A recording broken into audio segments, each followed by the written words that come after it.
Kalau saudara berdoa pun nggak bernazar nggak apa-apa. Tapi kalau saudara sudah berdoa dan berani melakukan nazar, itu artinya saudara sudah mengikatkan komitmen kita kepada Tuhan.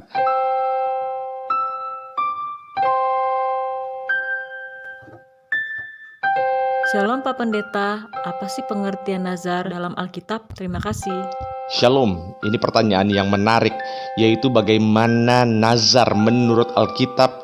Apakah orang Kristen boleh bernazar? Untuk mendukung pelayanan melalui video ini, jangan lupa like dan subscribe ya. Saudara, yang pertama kita harus tahu apa itu nazar.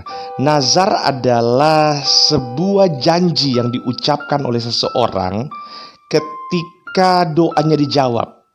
Jadi sebetulnya kalau misalkan kita berbicara mengenai nazar, maka ada dua unsur di situ. Yang pertama, doa, permintaan, pergumulan. Yang kedua adalah janji yang diucapkan. Contoh, kalau misalnya ada orang bilang, Tuhan, kalau sampai nanti tanahku laku 500 juta, maka nanti aku akan kasih 100 jutanya untuk Tuhan melalui gereja ataupun melalui panti asuhan. Nah, itu namanya nazar. Jadi ada doa yang dia naikkan, Tuhan, kalau misalkan tanahku laku. Lalu ada janji, maka saya akan berikan sebagian untuk Tuhan melalui gereja atau panti asuhan. Ada doa dan ada janji. Nah, pertanyaannya, kenapa nazar itu dilakukan?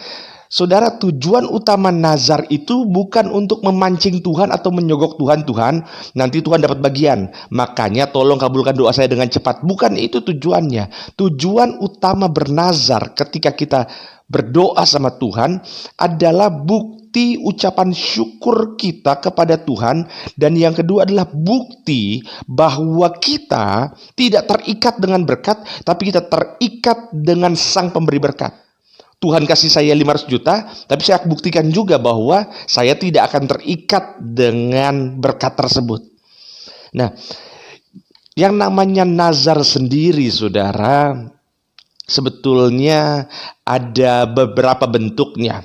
Dalam Alkitab, nazar pertama kali itu dilakukan oleh seorang yang namanya Yakub. Dalam Kejadian pasalnya yang ke-28 ayat 20 sampai 22, Yakub bilang begini, Tuhan, kalau misalkan Tuhan jaga aku selama perjalanan, dalam perjalanan nanti aku bisa dapat makanan untuk aku makan, bisa dapat pakaian untuk aku pakai, dan aku bisa kembali lagi ke rumah ayahku, maka ayat 22 dikatakan, aku akan membuat tugu ini menjadi rumah Allah, dan aku akan memberikan 1/10 dari apa yang aku punya.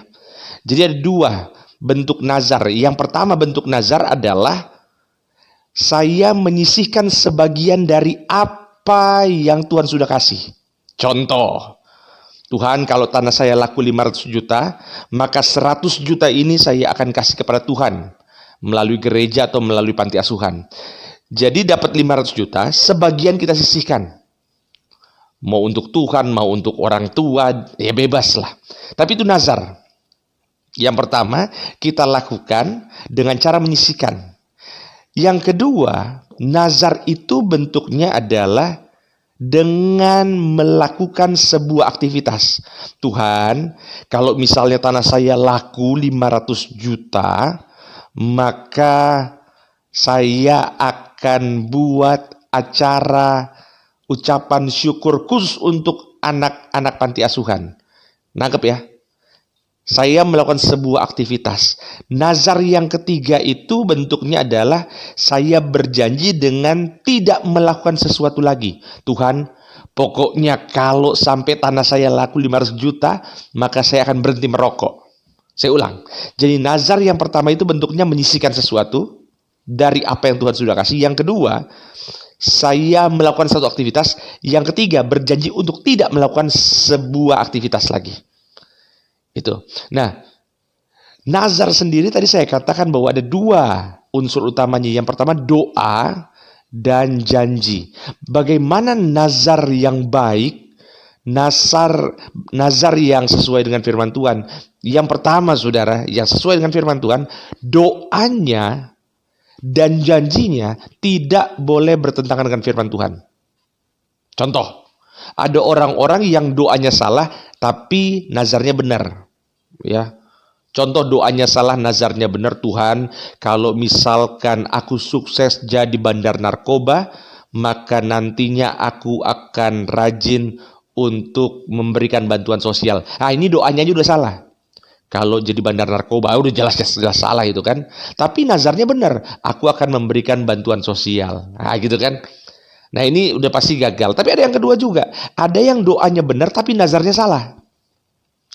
Tuhan, kalau misalkan nanti tanah saya laku 500 juta, maka saya akan nikahi perempuan itu. Tapi ternyata perempuan ini sudah punya suami. Doanya benar. Ya, tapi nazarnya bertentangan sama firman Tuhan. Nah, ini sudah pasti batal dengan sendirinya. Yang kedua, yang namanya nazar yang benar itu adalah selalu mengandung dua unsur, doa dan janji. Ya. Dan janji yang kita buat sama Tuhan itu adalah janji yang bisa kita langsung lakukan. Dan keputusannya pun ada di kita. Contoh, ada satu orang laki-laki misalkan namanya Martin. Dia naksir sama perempuan namanya Dorcas. Nah, begitu dia naksir, tapi Dorcas nggak ada perasaan sama dia. Lalu Martin, dia bernazar sama Tuhan, Tuhan, seandainya saya nanti jadi PNS, saya bernazar saya akan menikahi Dorcas. Itu bukan nazar, saudara. Kenapa? Karena dua-duanya itu doa. Nangkep ya? Saya jadi PNS, maka saya akan bernazar menikahi Dorcas. Dua-duanya doa, nggak ada janji di situ. Ya, saudara. Karena yang kedua, menikahi Dorcas itu keputusannya bukan dia, tapi keputusannya di Dorcas. Dan yang kedua, itu pengharapannya dia, mau-maunya dia. Nangkep. Jadi dua jenis nazar tadi itu sudah pasti batal. Nangkep. Nah, pertanyaan utamanya, saudara, adalah kalau sampai orang Kristen bernazar, lalu nazar itu tidak ditepati, apa yang akan terjadi? Kita percaya bahwa ketika kita bernazar, apa yang kita ucapkan itu terikat di sorga.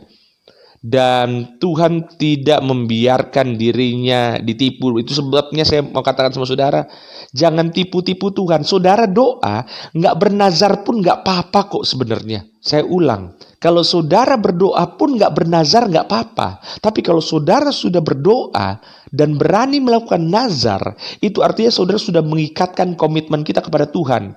Dan harus dilakukan. Nggak usah ngomong jauh-jauh sama Tuhan. Saudara janji sama istri aja, sama suami, pokoknya nanti kalau aku naik gaji, kamu akan saya tambahin uang bulanan sekian. Itu bisa ditagih terus-terusan. Nah, sekarang sama Tuhan, saudara, nazar itu adalah bukti komitmen kita, ucapan syukur kita kepada Tuhan dalam bentuk janji. Itu sebabnya, saudara yang terkasih dalam Tuhan, ketika berjanji, lakukan, praktekkan. Buktikan bahwa kita benar-benar mengucap syukur atas apa yang Tuhan sudah beri. Tuhan Yesus memberkati. Dan jikalau saudara masih punya pertanyaan, silakan kirim ke akun Instagram saya melalui pesan di Gery Tengker, Gerry Tengker. Dan kalau pertanyaannya butuh penjelasan yang cukup panjang, maka saya akan jelaskan melalui video di YouTube seperti ini. Tuhan Yesus memberkati, segala kemuliaan hanya milik Tuhan Yesus. Haleluya. Amin.